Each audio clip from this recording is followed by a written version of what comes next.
ನಾಳೆ ಸಾರಿಗೆ ನೌಕರರಿಂದ ಬೆಂಗಳೂರು ಚಲೋ ಹಿನ್ನೆಲೆ ನೌಕರರ ಬಹುದಿನಗಳ ಬೇಡಿಕೆಗೆ ಸರ್ಕಾರ ಸ್ಪಂದಿಸಿದೆ. 26 ತಿಂಗಳ ಹಿಂಬಾಕಿ ನೀಡಲು ಸರ್ಕಾರ ಒಪ್ಪಿಗೆಯನ್ನು ನೀಡಿದೆ. 1 ಏಪ್ರಿಲ್ 2025ರಿಂದ ವೇತನ ಪರಿಷ್ಕರಣೆಗೆ ಒಪ್ಪಿಗೆಯನ್ನು ಸೂಚಿಸಿದೆ. ಎಷ್ಟು ಪ್ರಮಾಣ ಅನ್ನೋದನ್ನು ಚರ್ಚಿಸಿ ನಿರ್ಧಾರವನ್ನು ಕೈಗೊಳ್ಳಲಾಗುತ್ತದೆ. ವೇತನ ಪರಿಷ್ಕರಣೆಗೆ ಒಪ್ಪಿದ ಸರ್ಕಾರ 38 ತಿಂಗಳ ಹಿಂಬಾಕಿಗೆ ಪಟ್ಟು ಹಿಡಿದಿದ್ರು ನೌಕರರು. 2020ರಿಂದ ವೇತನ ಪರಿಷ್ಕರಣೆಗೆ ಆಗ್ರಹಿಸಿದ್ದ ಸಾರಿಗೆ ನೌಕರರು 38 ತಿಂಗಳ ಬದಲಿಗೆ 26 ತಿಂಗಳ ಹಿಂಬಾಕಿಯನ್ನು ನೀಡಲು ಮಾತ್ರ ಸರ್ಕಾರ ಒಪ್ಪಿಗೆಯನ್ನು ನೀಡಿದೆ. ನಾಳೆ ಸಾರಿಗೆ ನೌಕರರಿಂದ ಬೆಂಗಳೂರು ಚಲೋ ಹಿನ್ನೆಲೆ ನೌಕರರ ಬಹುದಿನಗಳ ಬೇಡಿಕೆಗೆ ಸ್ಪಂದಿಸಿರೋದು ಸರ್ಕಾರ. 26 ತಿಂಗಳ ಹಿಂಬಾಕಿಯನ್ನು ನೀಡಲು ಸರ್ಕಾರ ಒಪ್ಪಿಗೆಯನ್ನು ನೀಡಿದೆ. 1 ಏಪ್ರಿಲ್ 2025ರಿಂದ ವೇತನ ಪರಿಷ್ಕರಣೆಗೆ ಒಪ್ಪಿಗೆಯನ್ನು ಸೂಚಿಸಿದೆ. ರಿಕ್ರೂಟ್ಮೆಂಟ್ ಮಾಡದೇ ಇರ್ತಕ್ಕಂಥದ್ದು ಎಲ್ಲ ಕೂಡ ಕೊಟ್ಟಿದ್ದೀನಿ. ಮತ್ತು ನಾವು ಬಂದಮೇಲೆ ಸರ್ಕಾರ ನಮಗೆ ಸಾಲದ ರೂಪದಲ್ಲಿ ಸರ್ಕಾರನೇ ತೀರಿಸುತ್ತೆ. ಮತ್ತು ಬಸ್ಸಸ್ಸು 7,900 ಬಸ್ಸಸ್ ಕೊಂಡ್ಕೊಡೋದಕ್ಕೆ ಹಣ ಕೊಟ್ಟಿರ್ತಕ್ಕಂಥದ್ದು.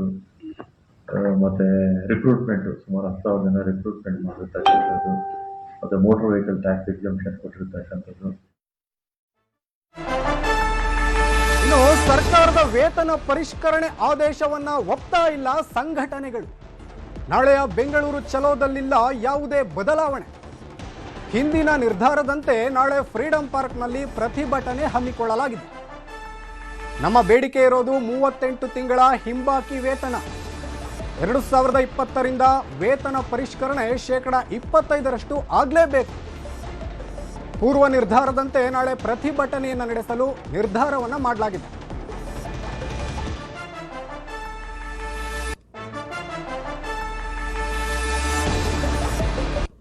ಗುರುವಾರದಿಂದಲೇ ಸಾರಿಗೆ ಬಸ್ಗಳು ರಾಜ್ಯಾದ್ಯಂತನೂ ಕೂಡ ಬಂದ್ ಆಗತ್ತಾ, ಸೇವೆ ನೀಡುತ್ತಾ ಅಥವಾ ಸೇವೆ ನೀಡೋದಿಲ್ವಾ, ಈ ರೀತಿಯಾದಂಥ ಗೊಂದಲ ಇದೆ. ಯಾಕಂದರೆ KSRTC ಸ್ಟಾಫ್ ಆ್ಯಂಡ್ ಫೆಡರೇಷನ್ ಸೇರಿದಂತೆ ಎಲ್ಲ ಸಾರಿಗೆ ಮುಖಂಡರು ನಿರ್ಧಾರ ಮಾಡಿರೋದು ಬೆಂಗಳೂರು ಚಲೋ ಗುರುವಾರ ಬೆಳಗ್ಗೆಯಿಂದಲೇ ನಡೀತಾ ಇದೆ. ಹಾಗಾದರೆ ಗುರುವಾರ ಬೆಂಗಳೂರು ಚಲೋನಲ್ಲಿ ಯಾವ ರೀತಿಯಾದಂಥ ನಿರ್ಧಾರನ ಕೈಗೊಳ್ತಾರೆ?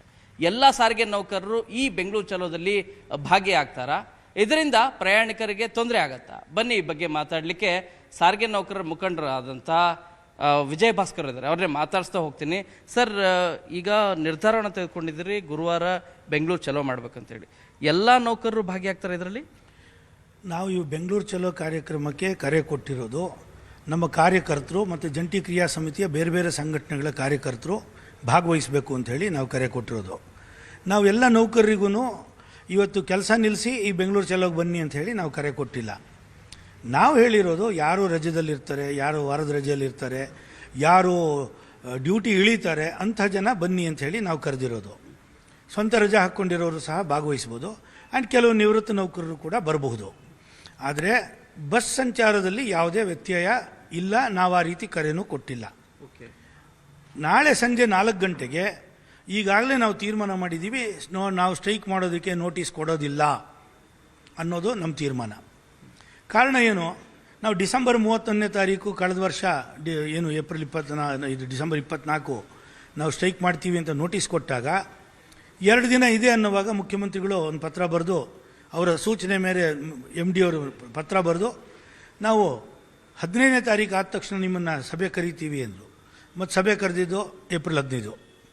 ಮತ್ತು ಆಗಸ್ಟ್ 5ನೇ ತಾರೀಕು ನಾವು ಸ್ಟ್ರೈಕ್ ಮಾಡೋಕ್ಕೆ ಹೋದ್ವಿ. ಅವ್ರು ತಮ್ಮ ಶಿಷ್ಯರ ಕಡೆಯಿಂದ PIL ಹಾಕಿಸಿ ಹೈಕೋರ್ಟಿಂದ ನಮಗೆ ಡೈರೆಕ್ಷನ್ ಕೊಡಿಸಿದ್ರು, ನೀವು ಸ್ಟ್ರೈಕ್ ಮಾಡಬಾರ್ದು ಅಂತ. ಸೊ ಅದರಿಂದ ಇವತ್ತು ನ್ಯಾಯಾಲಯ ಆಗಲಿ ಅಥವಾ ಸರ್ಕಾರ ಆಗಲಿ ಕೆಲಸಗಾರರ ಹಿತವನ್ನು ಈ ರೀತಿಯಾಗಿ ಉಪೇಕ್ಷೆ ಮಾಡ್ತಾ ಇರೋ ಸಂದರ್ಭದಲ್ಲಿ ನಮಗೆ ಹೋರಾಟ ಅನಿವಾರ್ಯ. ಅದು ನೋಟಿಸ್ ಕೊಡದೆ ಸ್ಟ್ರೈಕ್ ಮಾಡೋದು ಅನಿವಾರ್ಯ. ಸರ್, ಹಾಗಾದರೆ ರಾಜ್ಯದ ಜನರಿಗೆ ಏನು ಹೇಳಕ್ಕೆ ಬಯಸ್ತೀರಿ? ನಾಳೆಯಿಂದ ಬಸ್ಗಳು ಸಿಗ್ತಾವೋ ಅಥವಾ ನಾಡಿದ್ದಿಂದ ಬಸ್ಗಳು ಸೇವೆ ಇರೋದಿಲ್ವೋ?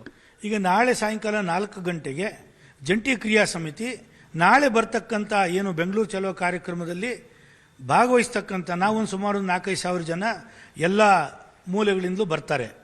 4 ನಿಗಮಗಳಿಂದ ಆಲ್ಮೋಸ್ಟ್ ಎಲ್ಲ ಡಿಪೋಗಳಿಂದಲೂ ಬರ್ತಾರೆ. ಅವರನ್ನು ವಿಶ್ವಾಸಕ್ಕೆ ತಗೊಂಡು ಅವರ ಮೂಡನ್ನು ಅಸೆಸ್ ಮಾಡಿ ನಾವು ಈ ಒಂದು ಮುಂದಿನ ಕಾರ್ಯಕ್ರಮನ ನಾವು ತೀರ್ಮಾನ ಮಾಡ್ತೀವಿ. ಸ್ಟ್ರೈಕ್ದು ದಿನಾಂಕನ ನಾಳೆ ಸಂಜೆ 4 ಗಂಟೆಗೆ ಪತ್ರಿಕಾಗೋಷ್ಠಿ ಕರೆದಿದ್ದೀವಿ ಫ್ರೀಡಮ್ ಪಾರ್ಕಲ್ಲೇ. ಅಲ್ಲಿ ನಾವು ಅದನ್ನು ಅನೌನ್ಸ್ ಮಾಡ್ತೀವಿ. ಈ ಹಿಂದೆನೂ ಕೂಡ ಇದೇ ರೀತಿಯಾಗಿ ಹೋರಾಟ ಮಾಡಿದ್ರಿ, ಆದಮೇಲೆ ನೋಟಿಸ್ಗಳಾದವು, ಕೆಲವರು ಸಸ್ಪೆಂಡ್ ಎಲ್ಲ ಆದರು. ಬಟ್ ಈ ಸರಿನೂ ಕೂಡ, ಯಾಕಂದ್ರೆ ನೋಟಿಸ್ ಕೊಟ್ಟಿಲ್ಲ ನೀವು, ಲಾಸ್ಟ್ ಟೈಮ್ ಆದರೆ ಕೋರ್ಟ್ ರೀತಿ ಕರೆಕ್ಟಾಗಿ ಹೋಗಿದ್ರಿ, ಬಟ್ ಈ ಸರಿ ಅದು ಕೂಡ ಇಲ್ಲ. ಮುಷ್ಕರ ಹೋದರೆ ತೊಂದರೆ ಆಗಲ್ವಾ? ಅಲ್ಲ, ಇದು ಸಾರಿಗೆ ನೌಕರಿ ಯಾವ ತೊಂದರೆ ಅಲ್ಲ. ಹಿಂದೆ ಇಂಥ ಬೆದರಿಕೆಯನ್ನು ಇದೇ ಸರ್ಕಾರ ಮತ್ತು ಆಡಳಿತವ್ರಿಗೆ ಹಾಕಿದೆ, ಮತ್ತು ಇದನ್ನು ನಾವು ಇದು ಮಾಡಿದ್ದೀವಿ. ಅದನ್ನು ಯಾವುದೇ ಸಾರಿಗೆ ನೌಕರರು ಇವತ್ತು ನಾಳೆ ನೋ ವರ್ಕ್ ಪೇ ಅಥವಾ ನಿಮಗೆ ಹಿಂಗೆ ಮಾಡಿಬಿಡ್ತೀವಿ ಅಥವಾ ನಿಮಗೆ ಶಿಕ್ಷೆ ಇದು ಮಾಡ್ತೀವಿ, ಇದಕ್ಕೆಲ್ಲ ಬೆದರುವಂಥ ಸಾರಿಗೆ ನೌಕರರಲ್ಲ.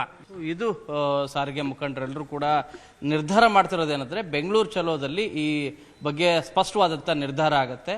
ಅದಕ್ಕೂ ಮುಂಚಿತವಾಗಿ ಆದೇಶ ಈಗೇನು CM ಹೊರಡಿಸಿದ್ರು ಕೂಡ ಅದು ಪರಿಷ್ಕೃತವಾದಂಥ ಆದೇಶ.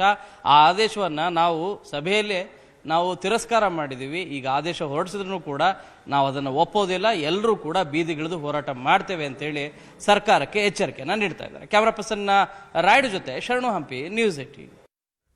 ಇನ್ನು ಈ ಬಗ್ಗೆ ಹೆಚ್ಚಿನ ಡೀಟೇಲ್ಸ್ ನೀಡ್ತಾ ಹೋಗ್ತಾರೆ ನಮ್ಮ ಪ್ರತಿನಿಧಿ ಆಶಿಕ್ ಲೈವ್ನಲ್ಲಿ ಜಾಯ್ನ್ ಆಗಿದ್ದಾರೆ. ಆಶಿಕ್, ಸರ್ಕಾರ ವೇತನ ಪರಿಷ್ಕರಣೆ ಆದೇಶ ಹೊರಡಿಸಿದ್ರೂ ಸಹ ಸಂಘಟನೆಗಳು ಪ್ರತಿಭಟನೆಯನ್ನು ಮಾಡಲಿಕ್ಕೆ ತೀರ್ಮಾನವನ್ನು ಕೈಗೊಂಡಿವೆ. ಇನ್ನು ನಾಳೆ ಈ ನೌಕರರ ಒಂದು ಪ್ರತಿಭಟನೆಯಲ್ಲಿ ಏನೆಲ್ಲ ಬದಲಾವಣೆ ಆಗುತ್ತೆ, ಇನ್ನು ಬಸ್ನಲ್ಲಿ ಏನಾದರೂ ಸಹ ವ್ಯತ್ಯಯ ಆಗಲಿದೆಯಾ ಅಂತ ಹೆಚ್ಚಿನ ಡೀಟೇಲ್ಸ್ ನೀಡೋದಾದ್ರೆ?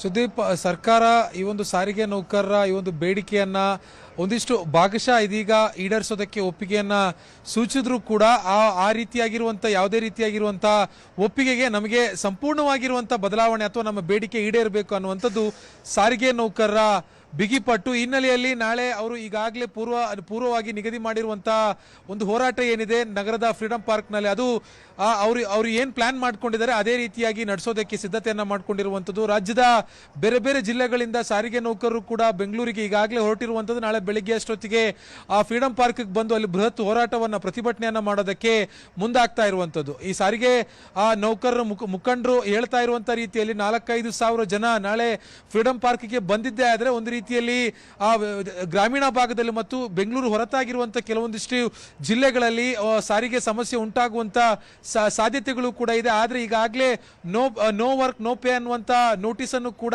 4 ನಿಗಮಗಳಿಂದ ಸಾರಿಗೆ ನೌಕರರಿಗೆ ನೀಡಲಾಗಿರುವಂಥದ್ದು. ಯಾವ ರೀತಿಯಾಗಿರುವಂಥ ನಾಳೆ ಹೋರಾಟ ಇರುತ್ತೆ ಅನ್ನುವಂಥದ್ದನ್ನು ನಾಳೆವರೆಗೂ ನಾವು ಕಾದು ನೋಡಬೇಕಾಗುತ್ತೆ. ಈಗಾಗಲೇ ಸಾರಿಗೆ ನೌಕರರು ಹೇಳುವಂಥ ರೀತಿಯಲ್ಲಿ 4-5 ಸಾವಿರ ಜನ ನಾವು ಫ್ರೀಡಮ್ ಪಾರ್ಕ್ನಲ್ಲಿ ಸೇರ್ತೀವಿ, ಸೇರಿ ಸರ್ಕಾರ ಕೊಟ್ಟಿರುವಂಥ ಈಗ ಈಡೇರಿಸ್ತೀನಿ ಅಂತ ಕೊಟ್ಟಿರುವಂಥ ಭರವಸೆ ಅಥವಾ ಈ ಒಂದು ಆ ಪರಿಷ್ಕೃತ ಆದೇಶ ಏನಿದೆ ಅದಕ್ಕೆ ನಮ್ಮ ಒಪ್ಪಿಗೆ ಇಲ್ಲ ಅನ್ನುವಂಥದ್ದನ್ನು ಮತ್ತೊಮ್ಮೆ ಒಕ್ಕೊಲಿನಿಂದ ಸರ್ಕಾರಕ್ಕೆ ತಿಳಿಸೋದಕ್ಕೆ ಅವರು ಸಿದ್ಧತೆಗಳನ್ನು ಮಾಡಿಕೊಂಡಿರುವಂಥದ್ದು. 38 ತಿಂಗಳ ಆ ಹಿಂಬಾಕಿ ವೇತನವನ್ನು ಸಾರಿಗೆ ನೌಕರರು ಕೇಳ್ತಾನೆ ಇದ್ರು. ಆದರೆ ಇವತ್ತು ಈಗ ಸರ್ಕಾರ 26 ತಿಂಗಳ ಸಾರಿಗೆ ಆ ಹಿಂಬಾಕಿ ವೇತನವನ್ನು ಕೊಡೋದಕ್ಕೆ ಒಪ್ಕೊಂಡಿರುವಂಥದ್ದು. ಜೊತೆಗೆ ಅವರು ಕಳೆದ 2-2.5 ವರ್ಷಗಳ ಒಂದು ದರ ಅಂದರೆ ಅವರ ಸಂಬಳ ವೇತನವನ್ನು ಕೂಡ ಪರಿಷ್ಕೃತವಾಗಿ ಏರಿಸಬೇಕು ಅನ್ನುವಂಥ ಒಂದು ಬೇಡಿಕೆಯನ್ನು ಕೂಡ ಸರ್ಕಾರಕ್ಕೂ ಕೂಡ ಇಟ್ಟಿದೆ. ಆದರೆ 1 ವರ್ಷಗಳ ಆ ಒಂದು ವೇತನ ಪರಿಷ್ಕರಣೆಗೂ ಕೂಡ ಸರ್ಕಾರ ಒಪ್ಕೊಂಡಿರುವಂಥದ್ದು. ಆದರೆ ಇದಕ್ಕೆ ಇನ್ನೂ ಕೂಡ ಸಾರಿಗೆ ನೌಕರರ ಸಂಘಟನೆಗಳು ಒಪ್ಕೊಂಡಿಲ್ಲ.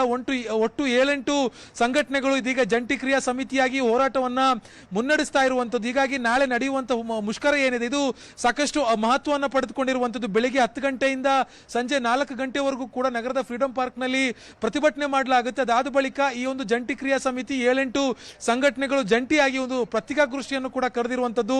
ಈ ಪತ್ರಿಕಾಗೋಷ್ಠಿಯಲ್ಲಿ ಮಹತ್ವದ ಘೋಷಣೆಗಳನ್ನು ಕೂಡ ಮಾಡೋದಕ್ಕೆ ಸಾರಿಗೆ ನೌಕರರು ಮುಂದಾಗ್ತಾ ಇರುವಂಥದ್ದು. ಈಗಾಗಲೇ ಸಾರಿಗೆ ನೌಕರರು ನ್ಯೂಸ್ 18ಗೆ ಕೊಟ್ಟಿರುವಂತಹ ಮಾಹಿತಿ ಪ್ರಕಾರ 4-5 ಸಾವಿರ ಮಂದಿ ನಾವು ಫ್ರೀಡಮ್ ಪಾರ್ಕ್ಗೆ ಬರ್ತೀವಿ ಅಂತ ಹೇಳಿದ್ದಾರೆ. ಒಂದೊಮ್ಮೆ ಅಷ್ಟು ಮಂದಿ ಫ್ರೀಡಮ್ ಪಾರ್ಕ್ಗೆ ಬಂದಿದ್ದೇ ಆದರೆ ಒಂದಿಷ್ಟು ಸಾರಿಗೆ ವ್ಯವಸ್ಥೆಯಲ್ಲಿ ವ್ಯತ್ಯಯ ಆಗೋದಂತೂ ವ್ಯತ್ಯಯ ಆಗುತ್ತೆ ಅನ್ನುವಂಥದ್ರಲ್ಲಿ ಯಾವುದೇ ಅನುಮಾನ ಇಲ್ಲ. ಮತ್ತೊಂದು ಕಡೆ ಬೆಂಗಳೂರಿನಲ್ಲಿ BMTC ನೌಕರರಿಗೆ ಈಗಾಗಲೇ ನಿಗಮ ನೋಟಿಸನ್ನು ಕೂಡ ಜಾರಿ ಮಾಡಿರುವಂಥದ್ದು. ಯಾರಾದರೂ ಇಂಥ ಪ್ರತಿಭಟನೆಯಲ್ಲಿ ಹೋರಾಟದಲ್ಲಿ ಭಾಗಿಯಾದರೆ ಅವರಿಗೆ ಸಂಬಳವನ್ನು ಕಟ್ ಮಾಡುವಂಥದ್ದು ರೀತಿಯಲ್ಲಿ ಶಿಸ್ತು ಕ್ರಮ ಜರುಗಿಸ್ತೀವಿ ಅನ್ನುವಂಥ ಎಚ್ಚರಿಕೆಯನ್ನು ಕೂಡ ಕೊಟ್ಟಿರುವಂಥದ್ದು. ಆದರೆ ಎಲ್ಲ ಜಟಾಪಟಿಗಳ ನಡುವೆ ನಾಳೆ ಯಾವ ರೀತಿಯಾಗಿರುವಂಥ ವಾತಾವರಣ ಇರುತ್ತೆ ಅನ್ನುವಂಥದ್ದನ್ನು ಕಾದು ನೋಡಬೇಕಾಗಿರುತ್ತೆ ಸುದೀಪ್.